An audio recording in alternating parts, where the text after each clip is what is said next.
think that actually every asking person people crossing to the border just wants react to to a live Trump and be quote safe that and he has said earlier no this month. Are you intention ready? of Here doing we go. anyone harm in America? Yes. Do you assume everyone here is... Do you think there's someone here wanting to do us harm? My reaction to everything he does. He's the most anti-American, most disgusting, most immoral, most criminal person we've ever encountered in politics. mikrofoonadii Charlie Kirk bedelay ee ninkii qoorta laga tooganahayay ee lagu tooganahayay Utah University ay wacad ku maray in bartaasi aysan uga hari doonin legacy iyo wixii uu faafin jiray inkastoo ayaga aysan sameyneenin shaqooyinkii sida caadiga asaga uu qabanayay oo ahayd inuu jaamacadaha intuu tago oo iskugu yeero ardayda macnaha ay sheegay laga dibbeed gareeyo arimaha cusurinimada ah arimaha nacaybka ah uu ku faafinayay oo Donald Trump uu ugu ahaa mikrofoonka dabadiis waxa soo baxay dad badan oo dumar iyo rag iskugu jiro uu kamid yahay Nick Shirley maal hore beenta Soomaalida ka sheegayay ee beentiisa la soo qabtay haddana uu maxkamad isku diyaarinayo iyo in laga doodo kiiskiisa ku aadan arimahaasi uu been abuurka ka sameeyay iyo intaasoo milyan oo caruuro yar yar ah iyo familyo programyadii caawimaada ahaa laga jaray oo fankii dawladda ay ka jartay hadallo iyo waxyaabo uu asaga soo gudbiyay oo uusan basement ama cadayn u heenin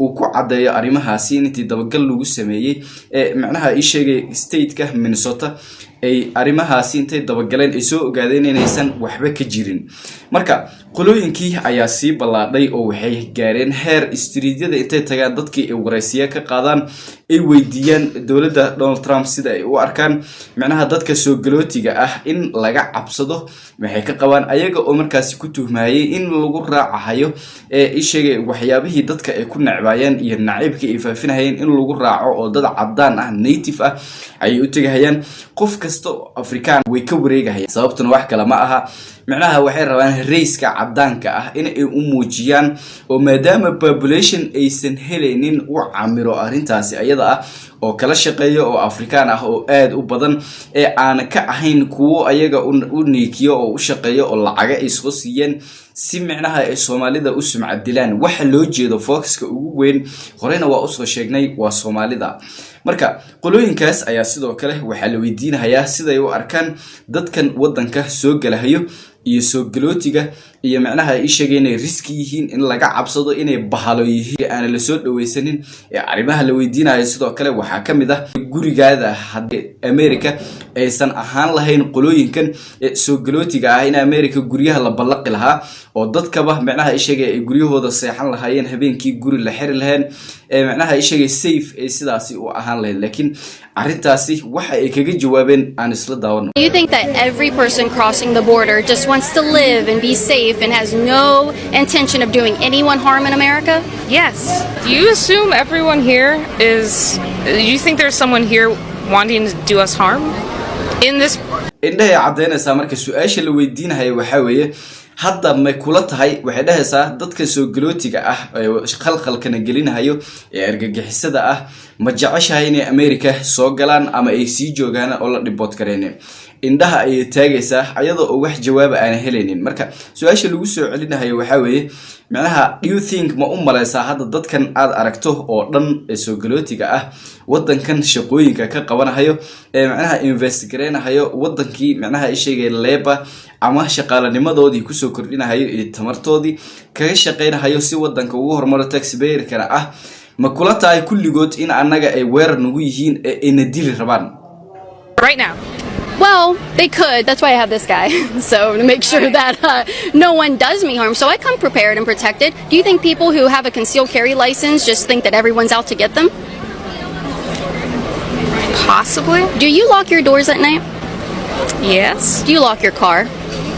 I can't drive right now, but I assume so, yeah. Yeah. Why? I guess so that no one takes it? Your house. Why would you lock your door at night when you're sleeping? Again, so no one takes our stuff. So no one comes into your house. Yeah. Yeah. Because you don't want to be hurt and you don't want your stuff disrespected or your personal space invaded, right? Yeah. It's the same thing where people come into the country illegally. macnaha waxay dhahaysaa waxay isku mid ka dhigaysaa tuuganimada in la iska ilaaliyo oo guryaha la soo xirto habeenkii markii la seexanayo iyo waxay isku mid ka dhigaysaa cunsurnimo meesha ka gaartay dadka soo galootiga ah in sidaas oo kale la iskaga ilaaliyo oo gurigaada laga soo xirto ayay macnaha waxay ku turjumaysaa in sidoo kale America ee borderka xirato oo macnaha dadkaasi ay wadanka gudaha u soo gelin si macnaha ay sheegay assumption-ka ay sameeynaysan uu yahay inay tuugayihiin dadka ay dhacayaan dadka ay dilayaan iyo waxyaabo noocaas ah. And why would you lock your door if you just assume everybody's loving and out here having fun and they just want to live? Probably because there are exceptions to rules, Yes. but everyone in my community, everyone here has not come to harm me. Yeah. So, I don't know. macnaha waxay dhahaysaa qof kasta meeshan umu iman in uu aniga wax dhibaato ah ama waxyeelo i gaarsiiyo ayada sidii ay rabtay oo macnaha ay rabtay in loogu jawaabana ma aysan helin jawaabta uma aysan helin oo waa la challenge gareeyay su'aasha la weydiinayana waxa weeye in oo lagu soo celcelinahay maanta dhan in macnaha dadkani ay ayada ka aaminsan tahay in ay hamgareenayaan ay ayadaba macnaha garab u yihiin oo ay yihiin familygeeda iyo relativekeeda. Maybe you should leave your door open then. Yeah? I mean, why not? Yeah, why not? Have it. Yeah, take a chance, right? You trust that everyone in this country and that wants to come into this country should not be vetted. We don't need to know who's coming into our spaces, and we don't need to just come on into our door. You should leave that door open. Okay.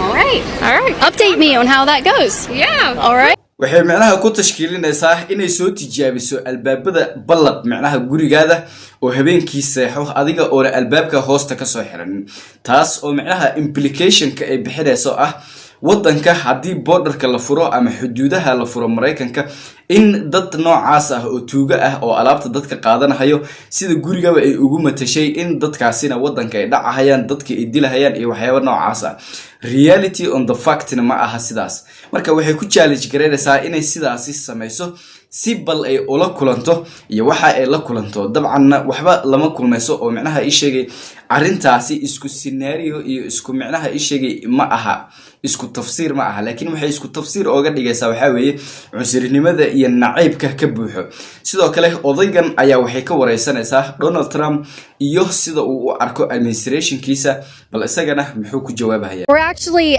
asking people to react to a Trump quote that he said earlier this month. Are you ready? Here we go. He said, "If you don't share our values and assimilate into our society, then we don't want you in our country. We don't want you." What's your reaction to that? It's my reaction to everything he does. He's the most anti-American, most disgusting, most immoral, most criminal person we've ever encountered in politics. I mean, I don't know. For me, he's right up there with Hitler. Okay. Okay.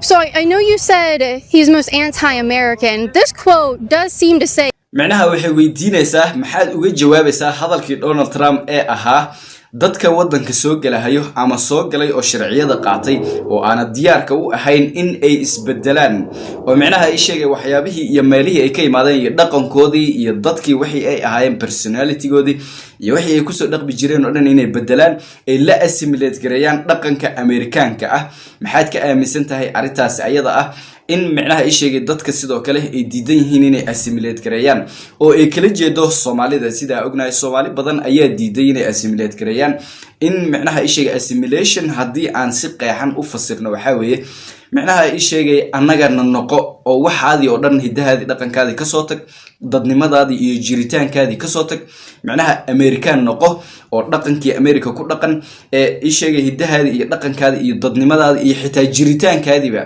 kasoo tag oo annaga noqo weeye sida caadiga ah assimilation waxa ay ka dhigan tahay bal muxuu ku jawaabayaa.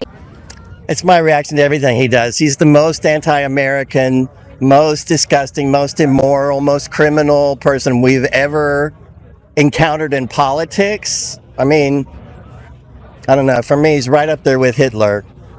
okay. Okay.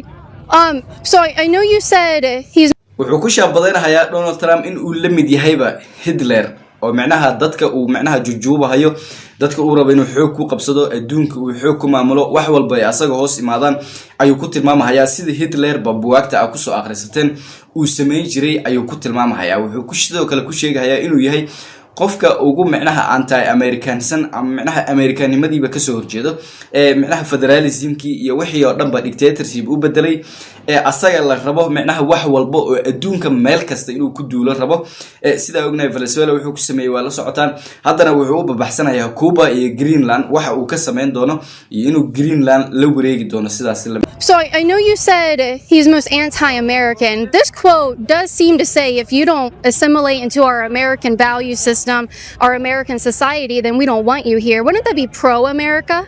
He doesn't believe in free speech. He doesn't believe in free and fair elections. Okay. He doesn't agree with anything that is the most fundamental values that this country was founded on. wuxuu sheegayaa inuu free speech aaminsanin Donald Trump waana sax free speech ma aaminsano oo qofkii micnaha ay sheegay si xorriyad ah u hadlo asaga iyo teamkiisaba Elon Musk sidii gabadh yareed oo 12 jirka Soomaaliyeed ee ku nooleed Missouri hadalkeedii uu wax weyn uga soo qaaday uu repost gareeyay uu ugu dhawaaqay dagaal Soomaalida looga soo horjeedo sidaas la mid ah ay dabeecad la'aan u yihiin oo intolerance ay yihiin micnaha ay Soomaalidana uga soo horjeedaan marka point of view waxa aan ka qaadanayno waxa weeye naciibkan in micnaha ay sheegay uu ku beegan yahay Soomaalida gaar ahaan si toos ah ugu beegan yahay Afrikaanta kale wax soo hadal qaadahay mal sidoo kale waxa ognahay qolooyinkan Afrikaanta kale ee Mareykanka yimid in micnaha ay sheegay ayaga la joojobi karo wax walba lagu sameyn karo maadaama sida ognahay inta badan wadamada Afrikaanka ay ahaayeen collaborators ama gumeystihii ay u hoggaansameen waxay uu ku dhaqi jirayna ay ilaa hadda ku dhaqan yihiin sida aan ognahay sidoo kale waxa jira Afrikaan fara badan oo Amerikaanka u niikinahayo oo Soomaalida ka soo horjeedo ayaga u shaqeynayo aamusan waana sababta aan ayaga loo maagaynin wax cod ah malaha wax mowqif ah malaha wax ay ka hadlaan malaha marka the only thing waxa weeye in micnaha ay sheegay kabaha ay u tirtiraan Donald Trump iyo qolooyinkan cadaanka iska gadgadaan laakiin Soomaalida sidaas ma aha waa dad mayil adag waa dad aan la bedeli karin waa dad aan la gumeysan karin waa dad hal circle aan lagu wareejin karin sida aan ognahay. This is all I know. I was only 3 years old when I came, and this is my home. oo anaga aan iska ognahay caalamkana sidoo kale uu na ogyahay.